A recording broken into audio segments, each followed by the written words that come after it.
If it isn't already hard enough being Black in America, imagine one day being Black and gay in the South.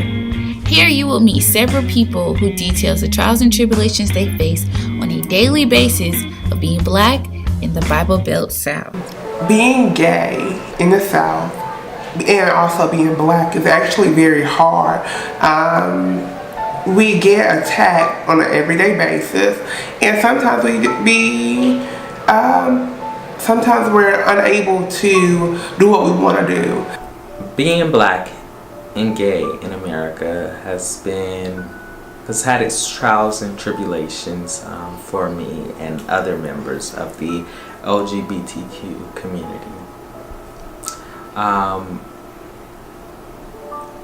At the age of 11, I became homeless because I opened up to a counselor who broke confidentiality, and I went home later that day and found my things out in the street. I don't really live life by labels. I'm just a Darius wherever I go, whether it's California or Georgia or New York. I introduce myself as a Darius. While it is so easy to understand the trials and tribulations that Black LGBT members go through on a daily basis, there are some people that just don't care, don't understand, and just don't get it. And they are very opinionated about how they feel. You feel like you're a woman, but are you a woman? No. Even you can get the sex change from to getting the fake vagina to getting your face shaved down, the hair, the estrogen, and grow breasts and get butt injections and all that.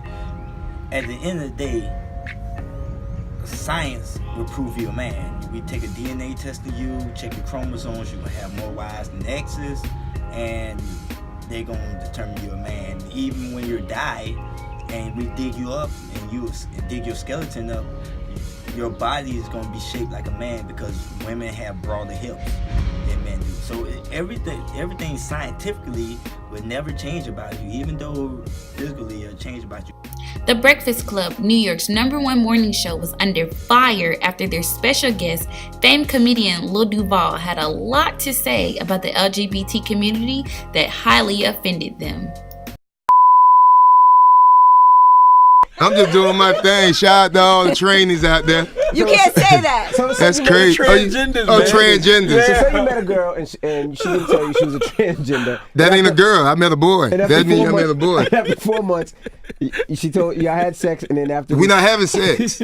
We not having sex. Yes, after 4 months, y'all had sex, and she said, "Duval." This might sound messed up, and I don't care. She dying. I can't deal with that. That's a hate crime. I can't do that. No, dog, you manipulated me. Famed transgender Peppermint had a lot to say about how the community was offended. We need to recognize and realize that transgender people are who they say they are. Men are men, women are women. People who fit into the trans umbrella, gender nonconforming, gender fluid, agender, bigender, two-spirit.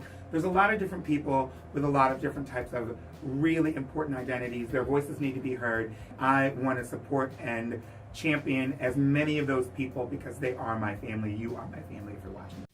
When it comes to family, LGBT members don't have to look far. First City Network, located on Bull and West 52nd Street, is a safe house for many LGBT members who feel shunned out of the outside world and need some type of home away from home. Sean Brandon, who's over the budgeting and financing for the LGBT Center, had a lot to say about the resources that the center offers LGBT members. So the center is really what I would consider to be a collaborative space. We have a number of LGBT-related organizations and efforts that have now been placed all under one roof, where we didn't have that before. So a lot of these organizations now have a place that they can meet without any fear of who's going to be there to approve or not approve. Mr. Brandon also had a lot to say about his struggles about being Black and gay in the South versus up north in New York. So it's just far more developed and mature in the north, or even in very large cities in the South like Atlanta, which has a very large LGBT community and a very large African American LGBT community. they've been building their communities out there for 30, 40 years. I spoke with the mental health specialist for First City Network, and she spoke highly about all of the resources that the network offers. I got involved with the center because I heard they were opening and no one was talking about mental health, so I asked them if I could start a program here. And they automatically and immediately said yes. So I started working on the FCN board, volunteering on that, and started to develop a program. And it's been a few months now, but we just started being able to take ongoing clients starting this week, actually. There are things that Black LGBT members go through on a daily basis that people who are a part of the community may not understand.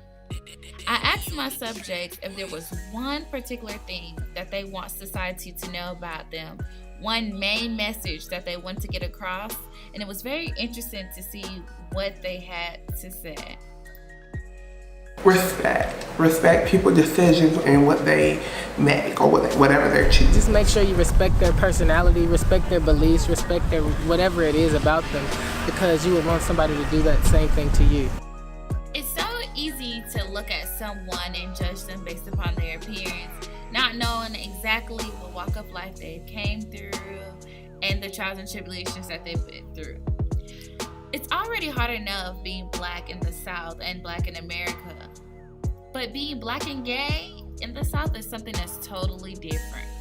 At the end of the day, it's best to respect each other's wishes and how they live their lifestyles. And if it makes them happy, that's all that matters.